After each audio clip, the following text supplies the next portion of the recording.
할렐루야. 네, 대림절 기간입니다. 말씀드렸던 것처럼 베드로 전서 후서를 계속 보겠다고 말씀을 드렸는데, 이 대림절 기간 동안에도 또 성탄절에도 그 이후에도 베드로 서신을 계속해서 보려고 합니다.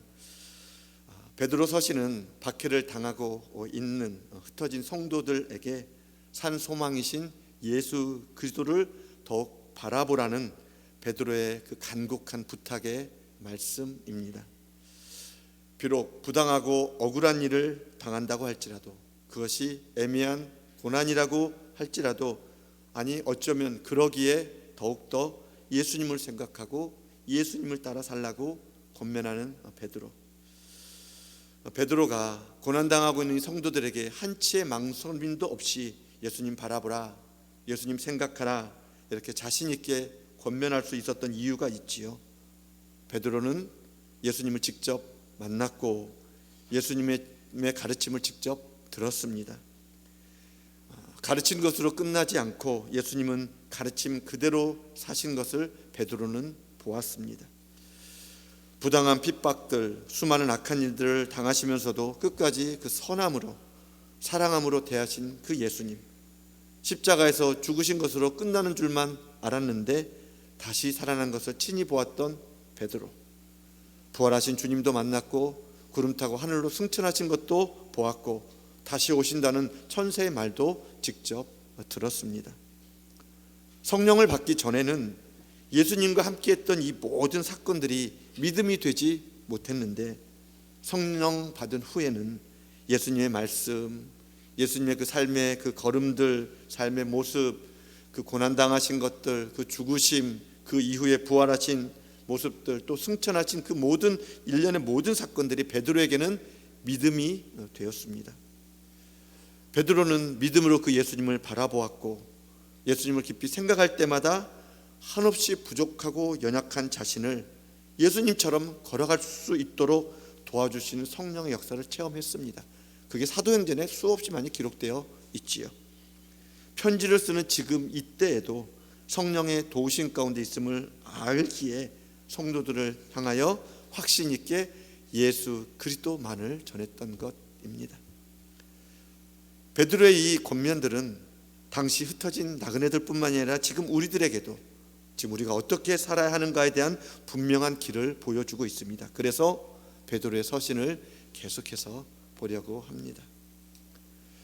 지금 우리는 당시 그리스도인들처럼 예수님을 믿는다고 해서 도망 다니거나 잡히면 옥에 갇히거나 고문을 당하거나 죽임을 당하지 않지만, 어쩌면 그것보다 더 무서운 핍박, 눈에 보이지 않는 더 교묘한 핍박 가운데 살고 있다고 해도 지나치지 않는 정말 핍박의 시대, 환난의 시대를 살아가고 있습니다.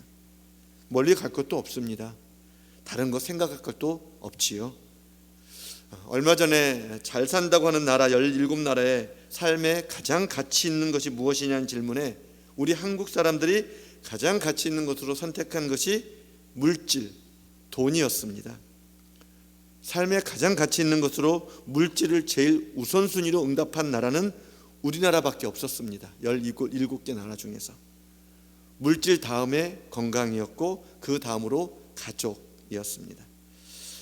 여러 가지 어떤 조건들에 대한, 삶의 가치 있는 그 조건들에 대한 응답의 그 비율이 큰 차이가 나지는 않았지만, 물질을 가장 먼저 꼽았다는 것, 그 다음에 자신의 건강이라는 것, 그 다음에 가족이 세 번째라고 하는 것은 그만큼 물질이 우선이고 개인주의가 심각하다는 뜻이지요. 돈만 있으면 되고, 나만 괜찮으면 되고, 가족이니 우리니 함께니 서로니 이런 것 별로 중요하지 않다고 생각하는 것입니다. 돈이 이 부족한 것들, 이 다른 것들 다 채울 수 있다고, 다 커버해 줄 수 있다고 믿는 것이지요. 이번 설문조사에서 우리나라처럼 물질이라고 대답하지 않는 나라들이 더 많았지만 정도의 차이만 있을 뿐이지 세상의 흐름은 물질을 우선하고 개인주의, 이기주의로 점점 더 빠르게 흘러가고 있습니다. 성경은 이런 세상을 말세에 고통하는 때라고 이미 예언하고 있지요. 디모데후서 3장 1절 이하에 너는 이것을 알라. 말세에 고통하는 때가 이르러 사람들이 자기를 사랑하며 돈을 사랑하며 자랑하며 교만하며 비방하며 부모를 거역하며 감사하지 아니하며 거룩하지 아니하며 무정하며 원통함을 풀지 아니하며 모함하며 절제하지 못하며 사나우며 선한 것을 좋아하지 아니하며 배신하며 조급하며 자만하며 쾌락을 사랑하기를 하나님 사랑하는 것보다 더하며 경건의 모양은 있으나 경건의 능력은 부인하니 이 같은 자들에게서 내게 돌아서라. 성경에서 말하는 이 말세에 고통하는 때, 이 말세는 예수님께서 이 땅에 오신 후부터 예수님이 다시 오실 그날까지가 말세입니다.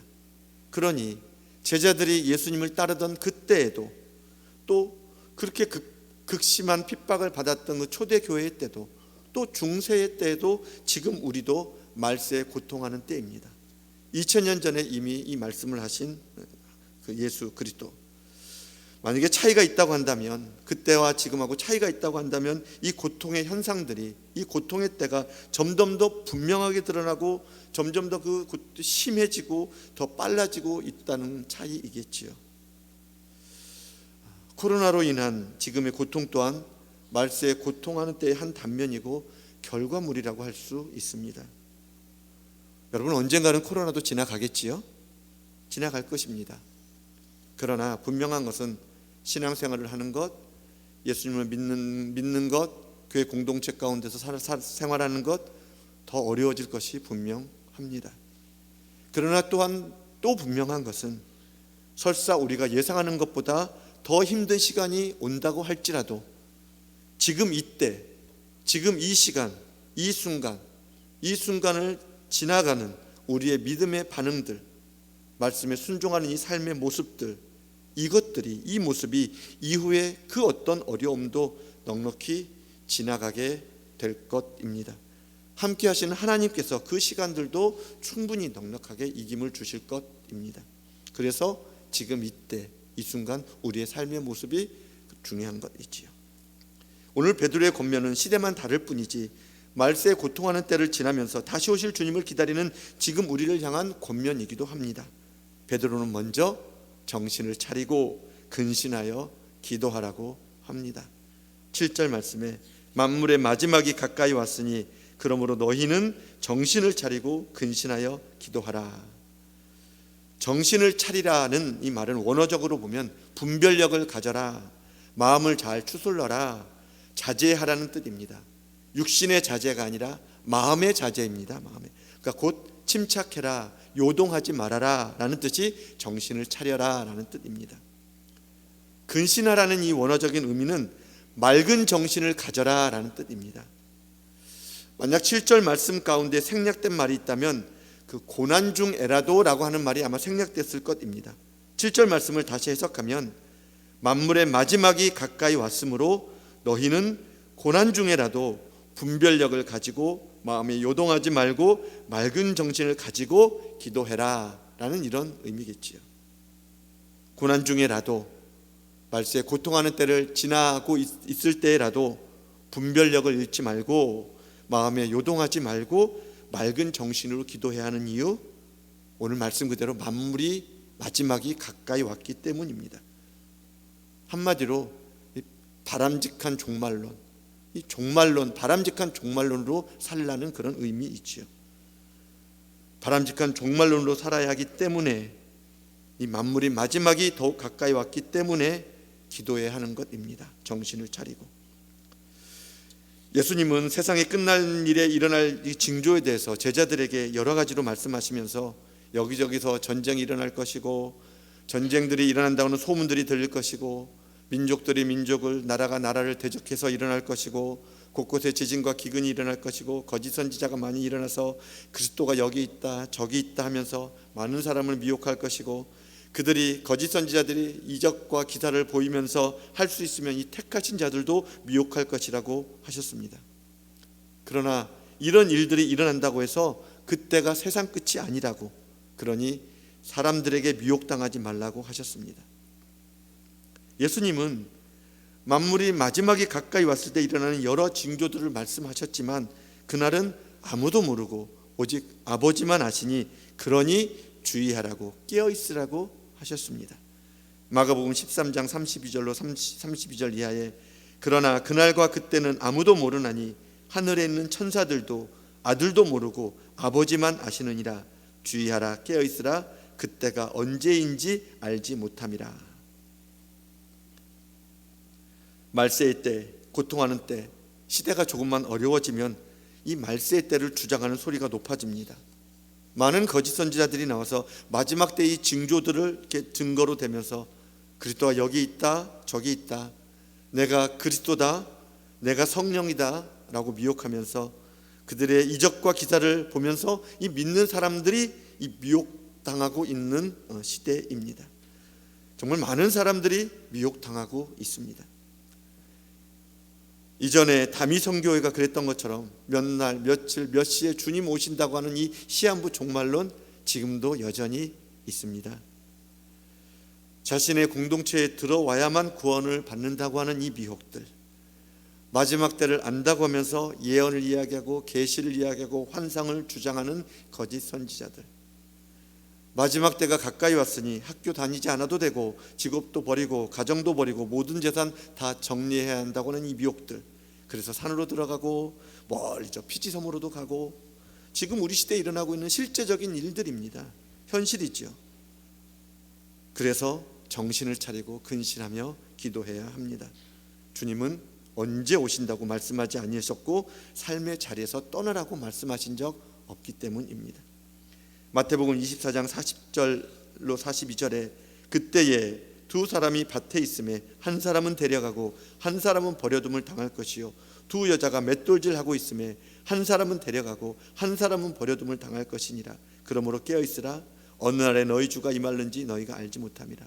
주님이 언제 오실지는 알지 못하지만 주님이 오시는 날에는 삶의 그 자리, 맷돌질 하다가, 그렇죠, 밭에서 일하다가, 그러니까 삶의 그 자리에서 주님을 맞이한다는 그런 의미입니다. 그러기에 정신을 차리고 이런 미혹에 빠지지 않도록 근신하여 기도해야 합니다. 또한 이와 정반대로 세상에서 일어나는 징조들을 보면서 만물이 마지막이 가까이 왔다, 주님 오실 때가 멀지 않았다, 이 말씀을 허투루 듣는 세상이기 때문입니다.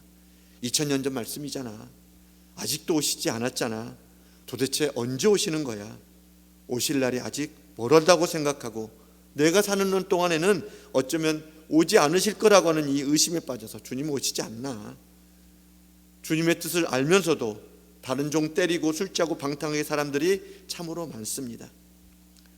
주님께서 말씀하신 이 마지막 때 믿는 사람들에게 하시는 말씀이지요. 예수님께서는 이런 모습을 보고 주인의 뜻을 알고도 준비하지 아니하고 그 뜻대로 행하지 않는 종을 주인이 다시 왔을 때 엄히 때리고 그 종은 신실하지 않는 자의 벌을 받을 것이라고 하셨습니다.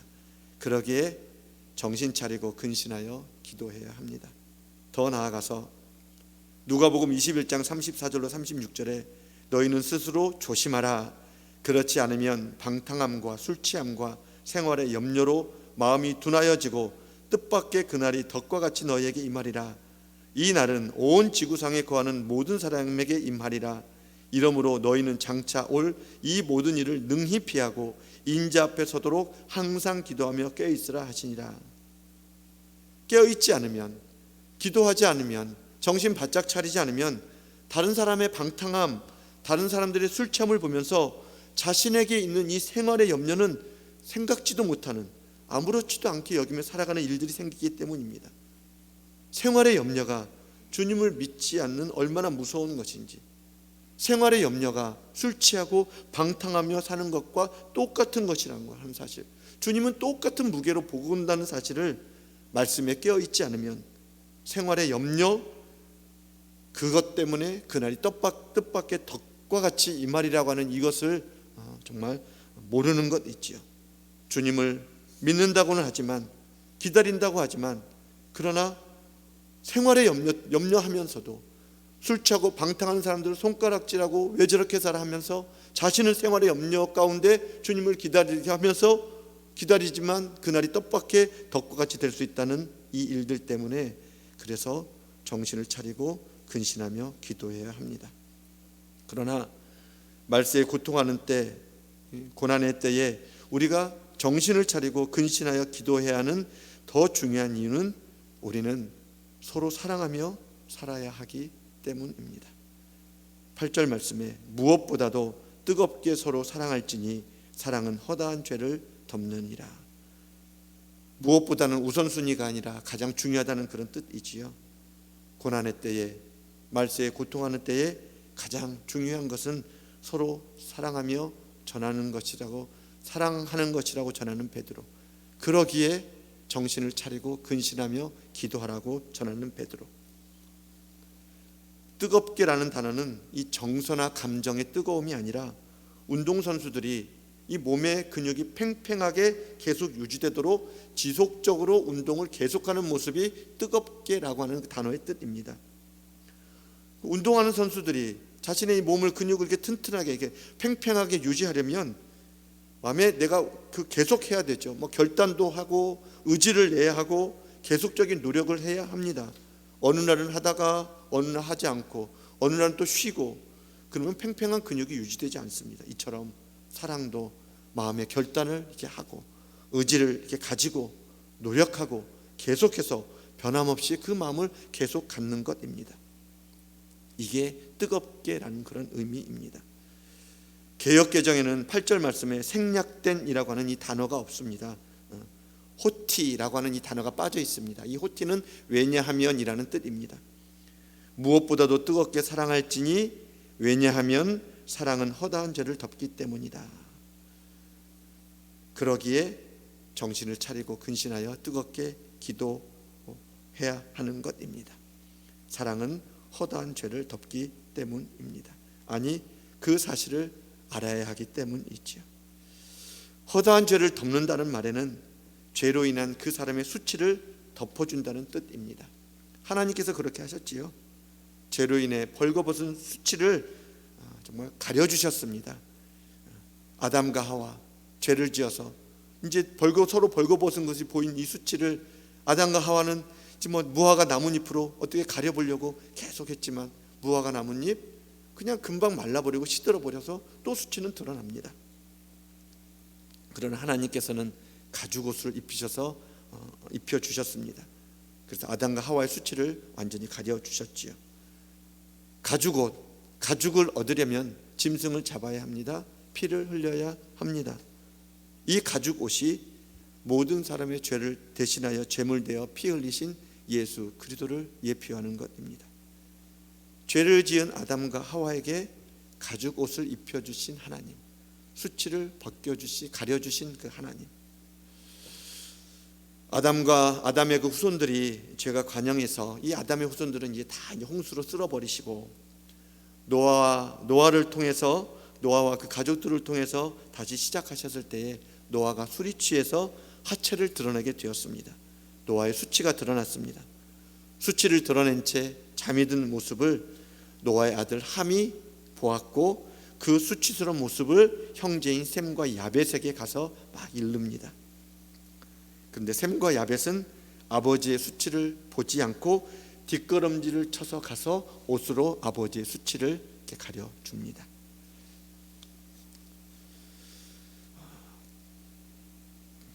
죄를 덮어주는 이 사랑, 수치를 보지 않고 수치를 드러내지 않는 것, 다른 사람의 죄, 가까운 가족의 그 수치, 그것을 가려주고 덮어주는 그 사랑,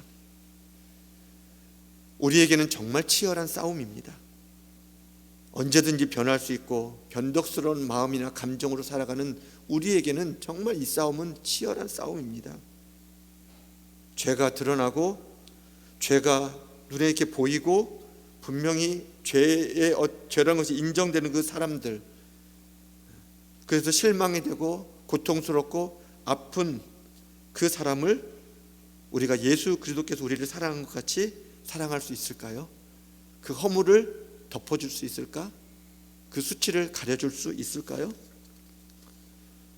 좋은 인격을 가졌다고 해도 훌륭한 성품을 지녔어, 당신 정말 훌륭한 성품이야 라는 말을 아무리 들어도 분명한 한계가 있고, 많이 공부했다고 해서, 돈이 많다고 해서 사랑하고 허물 덮어주는 일 사실 더 어렵습니다. 오히려 반대지요. 공부한 사람이면 할수록, 많이 하면 할수록, 돈이 많으면 많을수록 다른 사람의 죄와 그 허물들 더 똑똑히 보면서 지적하고 가르치는 세상입니다. 어떻게 하면 이것들 더 드러내 보일까 경쟁하듯 그것을 파고들고 그것을 밝히려고 하는 그런 세상입니다. 그런 세상에서 다른 사람의 수치, 가족의 수치를 덮어주는 일, 아무리 여유 있는 삶을 산다고 해도 정말 어렵지요. 주님, 도대체 얼마나 많이 용서해야 되지요? 라고 베드로의 질문에 주님은 70번씩 7번이라도 용서해라, 490번이 아니라 끝까지 용서해라 하셨고, 주님은 이 말씀 그대로 당신이 떠나가실 것을 아시면서도 당신의 사람들을 끝까지 사랑하셨습니다. 가룟 유다까지 사랑하신 하나님 예수님은 그 십자가에서 모든 사람의 죄를, 그 허물을 다 덮어주시고 용서해 주셨습니다. 뜨겁게 사랑하는 것, 감정이나 어떤 정서가 아니라 의지를 가지고 결단을 가지고 계속해서 노력하면서 사랑하는 것, 이 허물과 수치를 덮어주는 것, 예수님의 이 은혜를 덧입지 않으면 불가능합니다. 이 은혜가 마음에 결단을 하게 하시고, 이 은혜가 우리로 하여금 쉬지 않게 하시고 노력하게 하시고 끝까지 하게 하시지요. 이 뜨거운 사랑은 내가 하는 것이 아니라 내 안에 계신 주님께서 하시는 일입니다. 그래서 베드로도 계속 예수님을 이야기하는 것입니다. 예수님을 보여주는 것이죠. 예수님께서 마지막 때가 가까웠을 때 여러 징조들을 말씀하시는 것 가운데 불법이 성함으로 많은 사람의 사랑이 식어지리라고 하셨습니다. 그때가 되면 많은 사람의 사랑이 식어진다는 말은 이전에는 사랑하며 살았는데 이전에는 사랑이 있었다는 의미죠. 그때가 되면 사랑이 식어지니까 그때 전에는 말세에 고통하는 때, 고난의 때, 주님의 재림이 임박했다고 막 하고 이렇게 사람들이 미혹하는 그때에는 사랑이 식어졌다는 것이죠.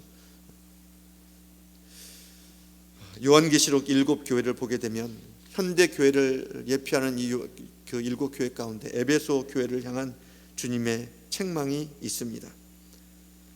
에베소 교회가 책망받은 이유는 사랑이 식어진 것 때문입니다. 주님은 에베소 교회가 정말 잘한 것들 다 칭찬해 주셨고 인정해 주셨습니다. 교회를 세우고 교회를 지키기 위해서 많은 수고를 했던 일들, 또 인내했던 그 일들, 악한 자들 용납하지 않았던 것들, 자칭 사도라고 하는 이 거짓 선지자들의 일들을 분별했던 그 일들, 너희가 내 이름으로 잘 견디고 게으르지 않고 부지런했다고 칭찬도 하셨습니다. 그런데 책망할 것이 있다고 하시면서 요한계시록 2장 4절로 5절 말씀에 그러나 너를 책망할 것이 있나니 너의 처음 사랑을 버렸느니라. 그러므로 어디서 떨어졌는지를 생각하고 회개하여 처음 행위를 가지라. 만일 그리하지 아니하고 회개하지 아니하면 내가 내게 가서 내 촛대를 그 자리에서 옮기리라. 에베소 성도들이 처음 사랑 잊은 것, 사랑이 식어진 것을 책망하셨습니다. 에베소 성도들이 그때 말세에 고통하는 때, 그 고난의 때에 죄를 용서하신 주님을 잊은 것입니다. 허물을 덮어주신 십자가 사랑을 잊은 것입니다. 여러분, 주님을 믿어도 여전히 죄와 허물이 분명히 보이지요. 처음에는 나를 용서해 주신 그 주님의 사랑이 너무나 좋고 너무나 감사하고 너무나 기뻐서 주님만 보이니까 다른 사람의 허물이 잘 보이지 않습니다. 막 넘어가고 막 지나가고 그래 하면서 다 인정하고 막 지나가죠. 그런데 시간이 지나니 보입니다. 시간이 지나면서 내 죄, 내 허물을 덮어준 주님이 점점 보이지 않기 때문이죠. 시간이 지나니까 점점 막 그것이 크게 보이는 이유입니다. 말세에 고통하는 때는 무엇보다도 뜨겁게 사랑해야 하는데 그것이 주님의 말씀이고 베드로가 전하는 말씀이고 사도 바울이 전하는 말씀인데, 말세에 고통하는 때는 어떤 능력이나 어떤 기적이나 어떤 예언이나 방언이나 어떤 그런 것들이 아니라 믿는 사람들이 서로 뜨겁게 사랑하는 것이 마땅한데, 그 모습으로, 사랑의 모습으로 고통의 때를 이겨나가고 그 모습으로 주님 앞에 서는 것인데, 만약에 식어지면 그것이 더 고통이고 주님 앞에 서는 것이 뜻밖의 덫이 될 수 있는데, 눈에 보이니까. 그래서 정신을 차리고 근신해서 기도해야 합니다. 원망 없이 서로 대접해라. 선한 청지기처럼 봉사하고 살아라. 이 모습이 그거지요. 뜨겁게 서로 사랑하는 모습의 단면들입니다. 9절 10절 서로 대접하기를 원망 없이 하고 각각 은사를 받은 대로 하나님의 여러 가지 은혜를 맡은 선한 청지기같이 서로 봉사하라. 서로 대접을 원망 없이 하는 것, 당시 그리스도인들의 삶의 자리를 이해해야 합니다. 로마의 박해론에서 도망 다녀야 했습니다. 여기저기 숨어 지내야 합니다. 이 가운데 복음을 전하는 순례자들도 있었지요. 혼자인 경우도 있었지만 부부 가족 단위로 도망 다녀야 했습니다. 우리가 알다시피 브리스길라와 아굴라 이 부부도 로마의 박해를 피해서 고린도로 피신하게 됐지요. 이들에게는 먹을 것이 필요했습니다. 머물 곳이 필요했습니다. 찾아갈 곳은 같은 신앙을 고백하는 사람들입니다. 그런데 어디에서든지 다 박해가 있습니다.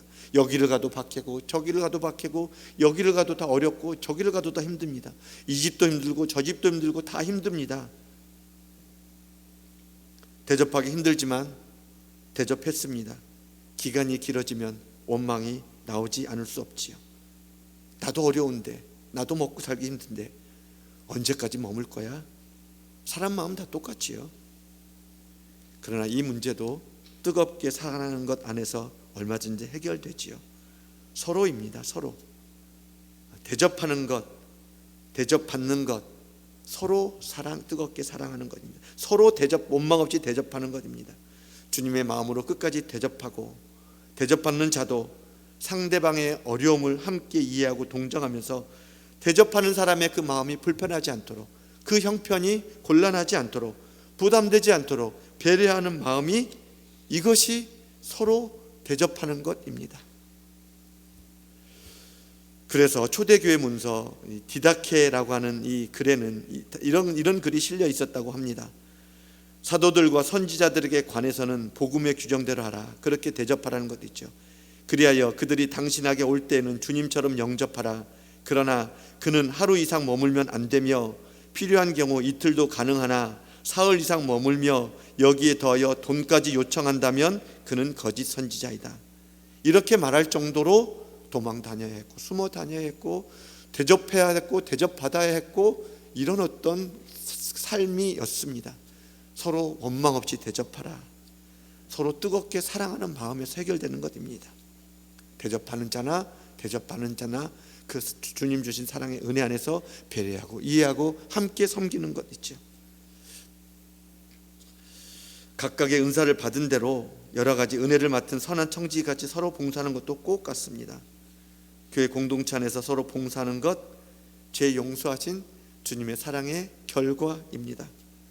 죄 용서함 받았으니, 허물의 사함을 받았으니 그 은사를 각 사람이 은사를 주신 것이고 그 은사를 가지고 섬기는 것입니다. 선한 청지기같이 은혜를 받은 공동체, 죄사함 받은 공동체, 어느 한 사람만 봉사하고 어느 한 사람만 섬기고 어느 한 사람만 이렇게 일하는 그런 일방 통행의 그런 것이 공동체가 아니지요. 서로입니다. 서로 마음을 돌아보고 서로의 형편을 생각하고 빈 곳을 내가 섬기고 봉사하는 곳입니다. 교회를 생각하면, 아니 주님께 받은 은혜 생각하면 교회의 빈자리 보입니다. 내가 섬겨야 할 자리 보입니다. 가서 합니다. 마음의 거룩한 부담감이 계속 옵니다. 우리가 정신을 차리고 기도해야 하는 이유, 서로 뜨겁게 사랑하고 서로 대접을 원망 없이 하고 서로 이렇게 그 은사를 가지고 섬겨야 하는 그 이유 때문이지요. 내게도 하나님이 주신 은사가 있구나. 나도 무엇인가 할 수 있구나. 나도 누군가에게 줄 수 있구나. 무엇을 줄까? 무엇으로 섬기지? 무엇으로 봉사할까? 의무감이 아니라, 책임감이 아니라 주님의 은혜가, 죄사함 받은 용서가 너무나 크고 감사해서 섬기는 것입니다. 서로 섬기는 겁니다. 집에 있어도 교회가 생각나고, 직장을 나가도 교회 공동체가 생각나고, 어떻게 하면은 이 교회 공동체를 섬길 수 있을까? 이 마음이 듭니다. 주님을 늘 생각하는 거지요. 아니, 주님이 늘 생각나는 것입니다. 저 집사님에게 무슨 말을 어떻게 할까, 권사님에게는 어떤 말을 하는 것이 좋을까 생각하고 고민하는 것입니다. 나 한 사람으로 인해서, 내 말 한마디로 인해서 그 사람이 시험 들 수도 있고 아플 수도 있고 교회 공동체가 어려워질 수도 있고, 반대로 내 말 한마디, 내가 섬기는 그 하나 때문에 내 섬기는 교회가 세워지고 기쁨이 있고 서로 은혜가 나누어지는 주님의 몸된 교회를 세워가기 때문에, 주님의 영광을 드러내기 때문이지요. 그래서 이런 마음들이 있기에 말을 잘못했다거나 봉사를 잘못했다거나 이게 이런 생각이 들면 내가 다른 사람들 마음 힘들겠구나, 내가 다른 사람들 마음 아프게 했구나, 이런 회개가 되고, 반대로 또 잘했다 싶으면 마음이 또한 그렇게 흡족하고 기쁠 수 없는 것입니다. 이것이 서로 뜨겁게 사랑하고 원망 없이 서로 대접하고 선한 청지기처럼 받은 은사, 받은 은혜 가지고 서로 섬기는 이 공동체 모습입니다. 언제요? 말세에 고통하는 때, 고난의 때를 지날 때에 십자가 죄사함의 용서를 알기에, 받았기에 살아가는 모습입니다. 기도하지 않으면, 정신 차려서 근신하여 기도하지 않으면 이거 모릅니다. 알다가도 잊어먹습니다. 11절 말씀, 만일 누가 말하려면 하나님의 말씀을 하는 것 같이 하고 누가 봉사하려면 하나님이 공급하시는 힘으로 하는 것 같이 하라. 이는 범사에 예수 그리스도로 말미암아 하나님이 영광을 받으시게 하려 함이니 그에게 영광과 권능이 세세에 무궁하도록 있느니라. 아멘. 이 모습이죠. 이 모습이죠. 말 한마디 하는 것, 봉사하는 것, 주님을 생각함으로 말하고 주님이 주신 힘으로 하는 이 봉사들, 주님 때문이지요. 허물을 용서하신 사랑 때문입니다. 자연스럽게 나타나는 모습입니다. 팀 켈러 목사님 책 가운데 그 기도라는 책이 있습니다. 여기에 루터가 기도에 대해서 말해준 예화가 하나 있습니다.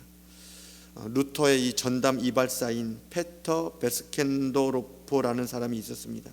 이 사람이 신앙을 가졌다고는 했지만 인격적으로는 흠이 많은 사람이었습니다. 어느 날 식구들과 함께 식사를 하다가 술에 취해서 그만 사위에게 칼을 휘둘렀고 사위는 그 자리에서 숨지게 되었습니다. 루터가 중재에 나섰고 다행히 처형을 모면하고 귀양살이를 하게 되었죠. 그러나 그는 죽는 날까지 고달픈 세월을 보내야 했습니다. 페터는 루터에게 물었습니다. 어떻게 기도하면 되냐고, 단순하게 기도하는 방법을 물었습니다. 이때 기도에 대해서 루터가 정말 단순하게 기도하는 기도의 가이드라인을 말해 주었습니다. 규칙적인 훈련으로 기도를 몸에 배게 하라. 하루에 2번씩 기도로 하나님과 만나라. 기도는 아침에 눈 뜨자마자 해야 할 중요한 일이자 저녁에 잠들기 전에 해야 할 마지막 일이다. 절대로 조금 있다가 또는 이런저런 일을 하고 난 다음에 라고 말하지 말라고 페터에게 말했습니다. 루터는 기도에 대해서 어떤 감상적인 여지도 남기지 않았습니다. 그리고 이렇게 단호하게 마무리합니다. 기독교인은 기도하라는 명령을 받았다. 살인하지 말라, 도둑질하지 말라에 못지않은 엄중하고 단호한 가르침이다. 당신은 좋든 싫든 반드시 기도해야 한다. 좋든 싫든 기도해야 한다. 페터에게 하는 말이 아니라 지금 말세에 고통하는 때, 정말 고난의 때를 지나가고 있는 우리에게 하는 말씀이죠. 좋든 싫든 기도해야 한다. 이게 주님의 명령입니다. 지금은 마지막 때입니다. 베드로는 교회 공동체를 향하여 분명하게 전합니다. 만물의 마지막이 가까이 왔으니 그러므로 너희는 정신을 차리고 근신하여 기도하라. 싫든 좋든 정신을 차려 근신하여 기도하는 것이 마지막 때를 살아가는 그리스도인의 삶의 원칙이고, 이 흔들리지 않는 기도가 정말 우리 안에서, 여러분 안에서 주님의 오심을 정말 기뻐하게 만들고 다시 오실 주님을 기다리면서 찬양하게 만들 것입니다. 그러기에 정신을 차리고 근신하며 기도해야 합니다. 이 기도가 있을 때 내 안에 오신 계획주신 주님이 그렇게 좋고 그렇게 고맙고 다시 오실 주님을 기다리면서 살아갈 수 있기 때문입니다. 이것이 우리의 능력이고 말세의 고통의 때를 승리하는 비밀입니다. 우리 주님을 기다리면서 제목이 오늘 우리 제목이 기다림 1 기도함으로이지요. 기도함으로 정말 주님을 기뻐하고 기도함으로 주님을 기다리는 우리 모두가 되기를 간절히 축원합니다. 이 시간 기도하며 나아가겠습니다.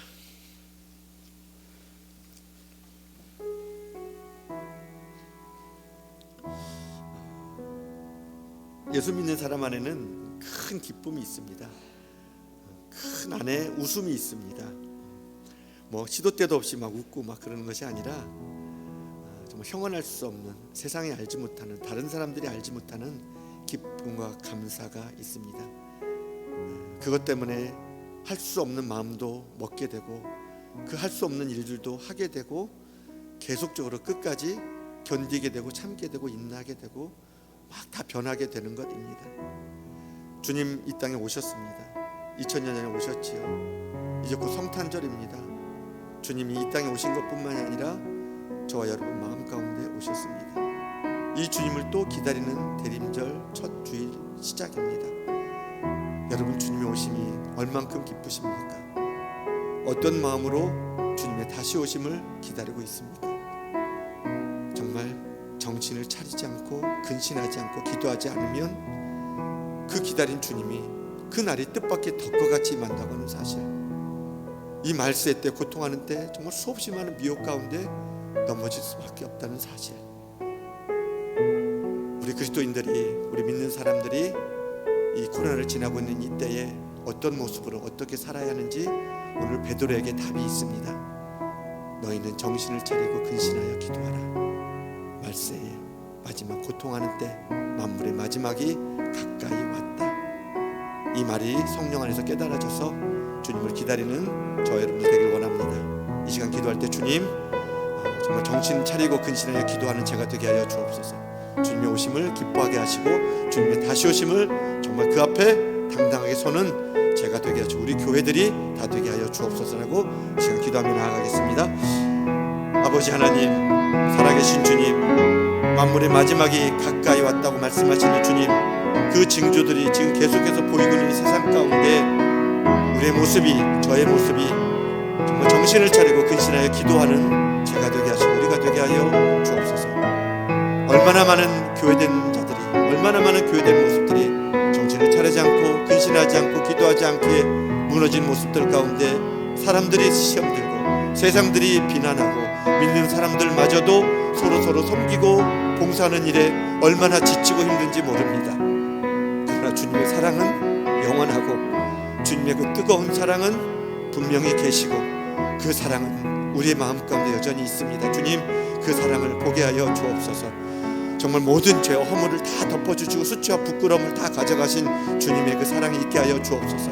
그리하여서 내 나를 가려주신 그 수치와 부끄러움이 있기에 다른 사람의 허물과 수치와 부끄러움도 나는 할 수 없지만 그 주님의 사랑을 힘입어 가려줄 수 있고 덮어줄 수 있는 저희들이 되게 하여 주옵소서. 이것이 우리를 얼마나 행복하게 하고 우리의 교회를 얼마나 교회되게 하고 주님을 영광스럽게 하는 일인지, 주님 다시 한번 이 땅을 살아가는, 이 시대를 살아가는 우리의 모습이 정신을 차리고 근신하며 주님께 기도하는 그 기다림으로 살아가는 저희들이 되게 하여 주시옵소서. 주님 고맙습니다.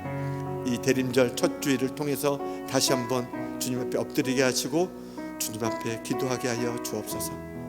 만물의 마지막이 가까이 왔으니 너희는 정신을 차리고 근신하여 기도하라. 주님의 권면이요 주님의 명령임에 감사합니다.